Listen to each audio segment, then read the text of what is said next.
ಓಂ ನಮೋ ನಾರಾಯಣಾಯ. ಹೆಜ್ಜೆಗೊಂದು ಕತೆ ಸಾಮ್ಯಕೋಟಿ ಜೊತೆ ಚಾನಲ್ಗೆ ತಮ್ಮೆಲ್ಲರಿಗೂ ಆತ್ಮೀಯವಾದ ಸ್ವಾಗತ.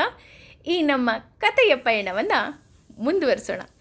ಇವತ್ತು ಯಾವ ಕತೆ ಅಂತ ಯೋಚನೆ ಮಾಡ್ತಾ ಇದ್ದೀರಾ ಅಂತ ಅಂದ್ಕೊತೀನಿ. ಇವತ್ತಿನ ಕತೆ ಪ್ರಾಣಿ ಪ್ರೀತಿಯ ಬಗ್ಗೆ. ಒಂದು ಊರಿನಲ್ಲಿ ಒಬ್ಬ ರಾಜ ಇರ್ತಾನೆ.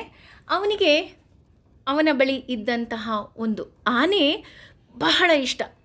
ಆ ಆನೆಗೂ ಅಷ್ಟೇ ರಾಜನ ಕಂಡ್ರೆ ಅತಿಯಾದ ಪ್ರೀತಿ. ಅಷ್ಟೇ ಅಲ್ಲ, ಆ ರಾಜ ಆ ಆನೆಯನ್ನು ಏರಿ ಯಾವುದೇ ಯುದ್ಧಕ್ಕೆ ಹೋದರೂ ಸಹ ಅವನು ಗೆಲುವನ್ನು ಗಳಿಸ್ತಾ ಇರ್ತಾನೆ. ಹಾಗಾಗಿ ಅವನಿಗೆ ಅದೊಂಥರ ಲಕ್ಕಿ ಎಲಿಫೆಂಟ್ ಅಂತ ಅನ್ಬೋದು. ಹಾಗಾಗಿ ಅವನಿಗೆ ಆ ಆನೆಯನ್ನು ಕಂಡ್ರೆ ತುಂಬ ಪ್ರೀತಿ ಇರುತ್ತೆ.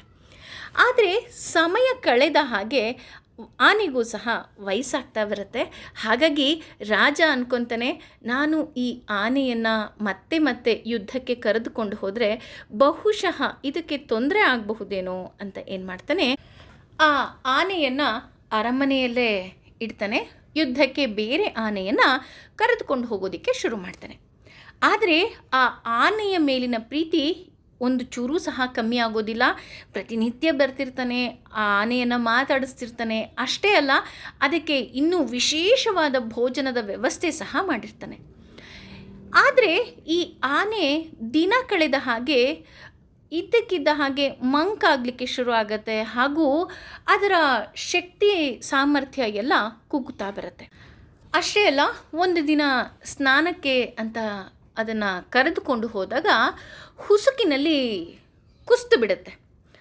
ಎಲ್ಲ ಸೈನಿಕರೆಲ್ಲ ಎಷ್ಟೇ ಅದನ್ನು ಮೇಲೆತ್ತಲಿಕ್ಕೆ ಪ್ರಯತ್ನ ಪಟ್ಟರೂ ಸಹ ಆ ಆನೆ ಮೇಲೆ ಬರೋದೇ ಇಲ್ಲ.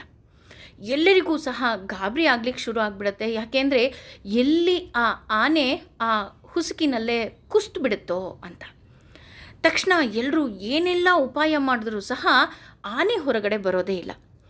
ಆದರೆ ಅಲ್ಲಿಗೆ ಬಂದ ರಾಜ ಏನು ಮಾಡ್ತಾನೆ, ಇದ್ದಕ್ಕಿದ್ದ ಹಾಗೆ ಕಹಳೆಯನ್ನು ಊದಲಿಕ್ಕೆ ಶುರು ಮಾಡ್ತಾನೆ.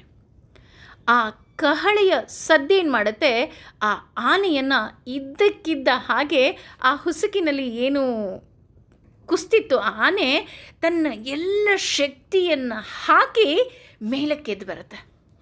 ಇದನ್ನು ನೋಡಿದ ಎಲ್ಲರಿಗೂ ಸಹ ಆಶ್ಚರ್ಯ ಆಗುತ್ತೆ.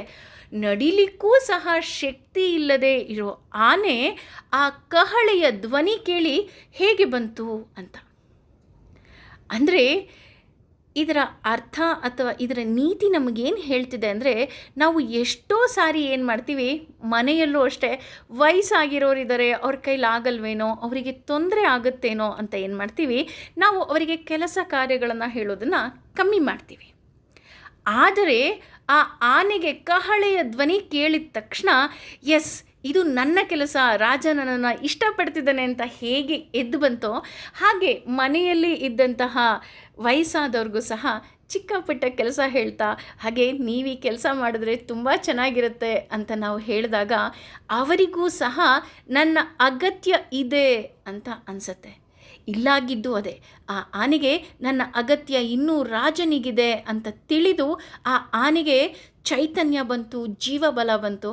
ಹಾಗೆಯೇ ನಮ್ಮ ಆತ್ಮಸ್ಥೈರ್ಯ ಏನಿದೆ ಅಥವಾ ನಮ್ಮ ಜೀವಬಲ ಆ ಆತ್ಮಸ್ಥೈರ್ಯದಿಂದ ಬರೋದು. ಹಾಗಾಗಿ ಎಂದೂ ಸಹ ನಮ್ಮ ಆ ಆತ್ಮಶಕ್ತಿಯನ್ನು ಕಳ್ಕೋಬಾರ್ದು. ಯಾವಾಗಲೂ ಸಹ ಚೈತನ್ಯ ಭರಿತವಾಗಿ ತುಂಬಿರಬೇಕು. ಅಷ್ಟೇ ಅಲ್ಲ, ಭಗವಂತನೂ ಅಷ್ಟೇ ಚೈತನ್ಯದ ಚಿಲುಮೆ, ಆನಂದದ ಚಿಲುಮೆ. ಹಾಗಾಗಿ ಭಗವಂತ ನಮ್ಮೊಳಗಿರೋದ್ರಿಂದ ನಾವು ಸಹ ಚೈತನ್ಯದ ಚಿಲುಮೆಯಾಗಿ ಪ್ರತಿನಿತ್ಯ ಚಿಮ್ತಾ ಇರಬೇಕು.